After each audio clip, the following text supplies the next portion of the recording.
मो भगवान पाढ़ी ward number 11 councillor स्वाधीन प्रार्थी आज पवित्र निखिल भारत स्वायत्त शासन दिवस कोदला एलएसी परिषद में पालित हो जाए किंतु अव्यवस्था भितर पालित होमर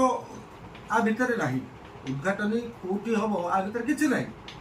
सरकार को नियम आम आमर जदि देखा कोदलार गोटे महात्मा गांधी स्टाच्यू बहुत पुराणु अच्छी जोटा कि अगस्ट 15 हो जनवरी 26 हो से प्रतिमूर्ति पुष्पमाल्य कलापर ही आम कौन कार्यानुष्ठान देखिली 11टा पर्यंत जगिली लास्ट को बाध्य हली 11टा मुझे जाकर पुष्पमाल्य देकर मो धूप लगे मोर कर्तव्य जिते किसी मुझे सरइली 2:20 जाकर फुलमाला पकेले आ जोटा कि जो स्टेज था बासी फुलमाला पकेले एमाने फुलमाला ना गोटे विधायक गोटे एमपी की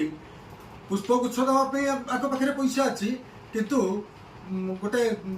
जातिर पिता महात्मा गांधी की फुलमाला देवाई ना या घोर निंदा कर